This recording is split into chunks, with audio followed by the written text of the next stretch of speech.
Bueno, muchas gracias, Carlos. Buenos días. Bueno, yo los invito a que nos traslademos al siglo XIX.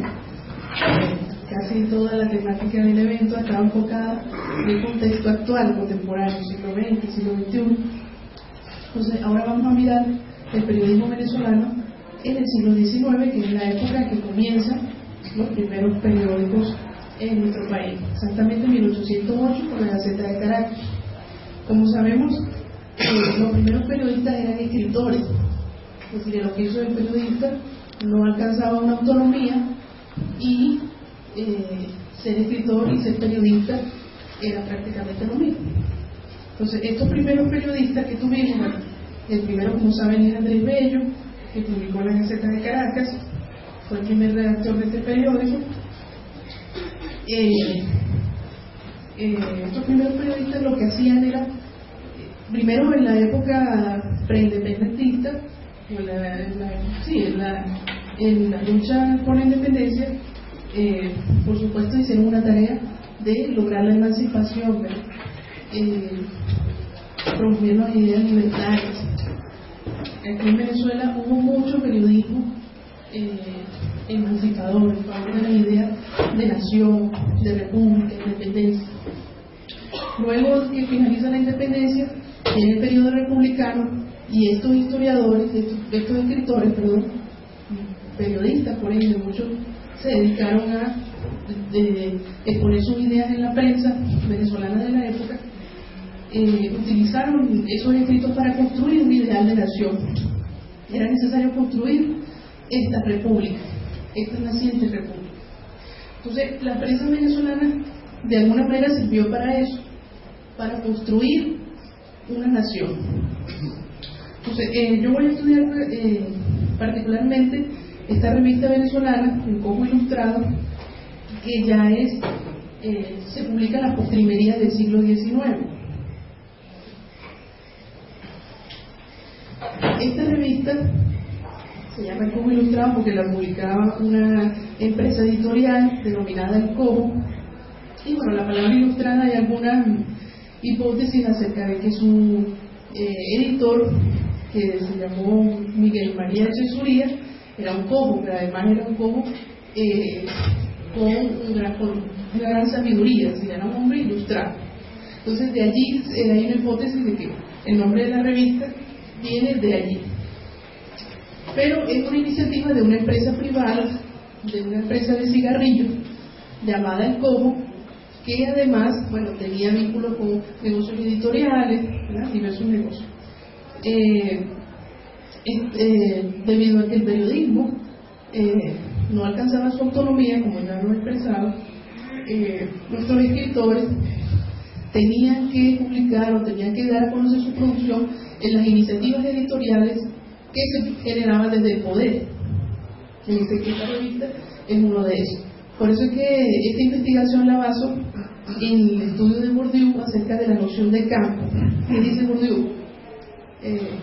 El campo de poder incide en el campo cultural, en el campo literario. ¿Qué es el campo de poder?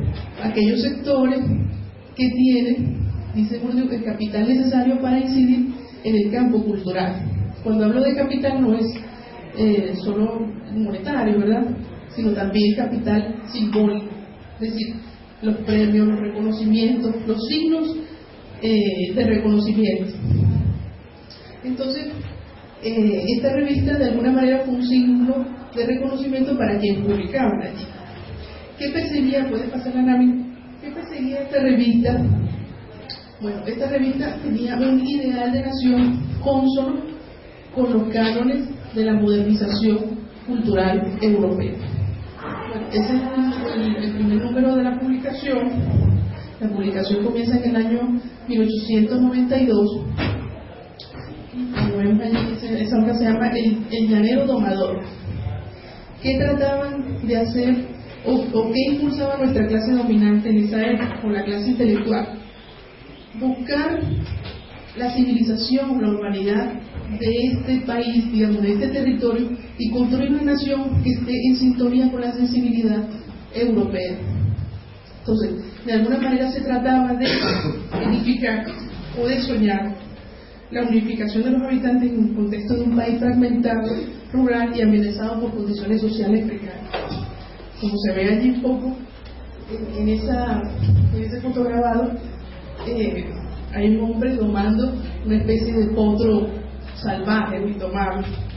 Entonces, de una manera, esta publicación periódica intentaba eso, promover los ideales de modernización, de cultura y de urbanidad en medio de lo que la intelectualidad denominaba la barbarie americana. Entonces, voy a pasar inmediatamente.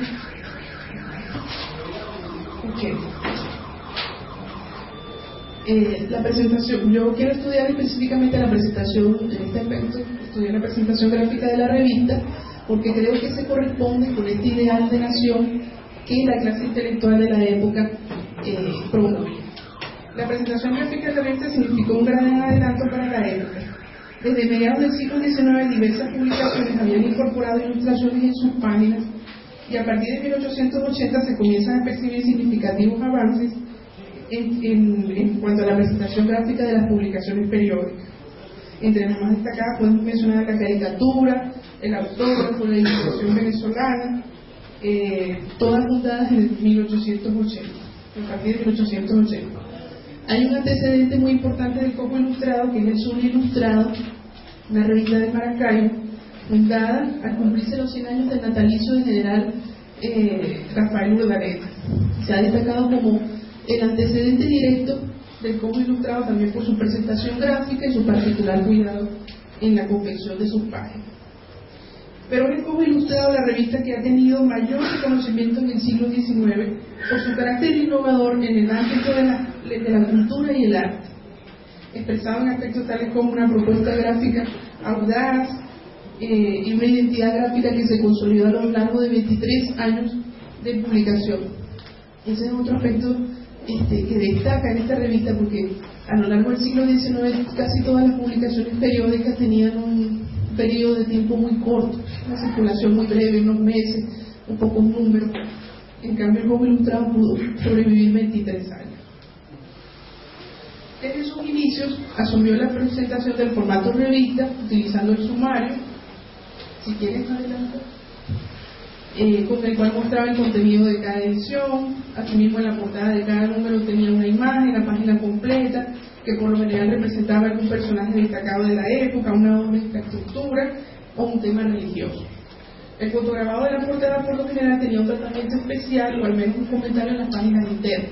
De esta manera se observa que ya tenía como tal las características de la revista, un sumario, una portada, todo lo que estaba en el sumario era tratado a lo interno de las páginas. La diagramación empleada en la revista muestra la utilización de una retícula de 3 columnas con un diseño vertical escalonado, es decir, va de arriba hacia abajo. Este es un estilo muy tradicional utilizado por las publicaciones de la época.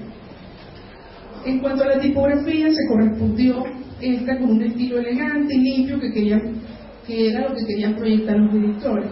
Claro, porque ellos querían proyectar modernización, adelanto cultural, todo de acuerdo a la sensibilidad europea.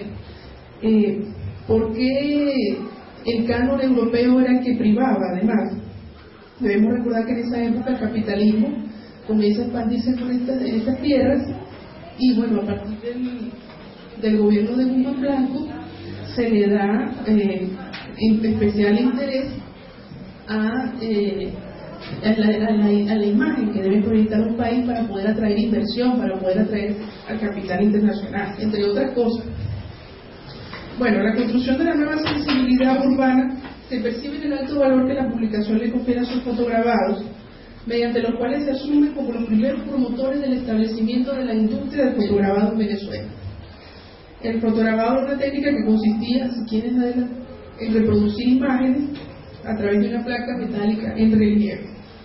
A partir de aproximadamente 1800, diversas publicaciones periódicas en la época utilizaban fotograbado, pero es el Copo Ilustrado la que instala como tal una industria del fotograbado en el país.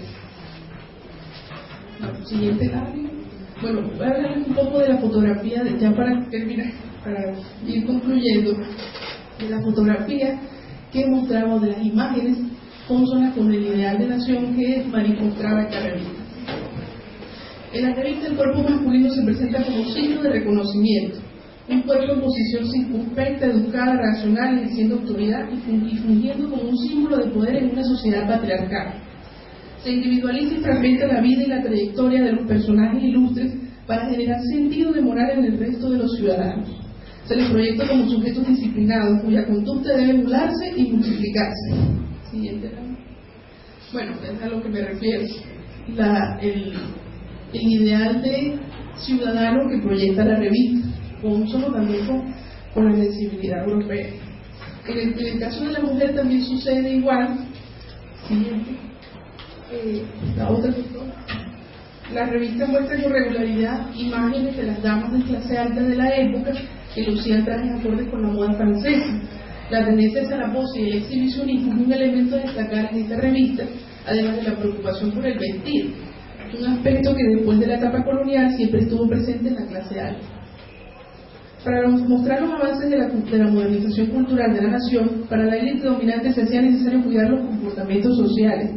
De allí los manuales de urbanidad que, según Alcibiades, comenzaban a tomar cada vez mayor importancia. En este sentido, la vestimenta femenina permitía a las distinguidas familias demostrar su capacidad de transmitir una lujosa apariencia, como prueba de urbanidad y de las transformaciones que venían suscitándose en el seno de la vida social. Bueno, ya para concluir, no extenderme demasiado, voy a finalizar expresando que la propuesta gráfica del Cobo Ilustrado contribuyó a reflejar una nueva sensibilidad que la clase intelectual propugnaba para lograr la consolidación de una nación en momentos en que el país atravesaba por una crítica situación política y social interna. Ante la falta de instituciones que cumplieran el rol cultural y educativo necesario para consolidar un ideal de nación, el papel se constituyó en el principal vehículo a través del cual las clases intelectuales podían emprender esta tarea. En este sentido, el Cobo Ilustrado fue una publicación periódica que jugó un papel primordial en la construcción de la nueva sensibilidad urbana. La estética de la revista se corresponde con el ideal de modernización que auspiciaron las clases dominantes, siguiendo las pautas del modernismo latinoamericano. Bueno, finalizo diciendo que, como decía Pico González, el Cobo Ilustrado proyecta lo que soñó ser Venezuela en el siglo XIX. Muchas gracias.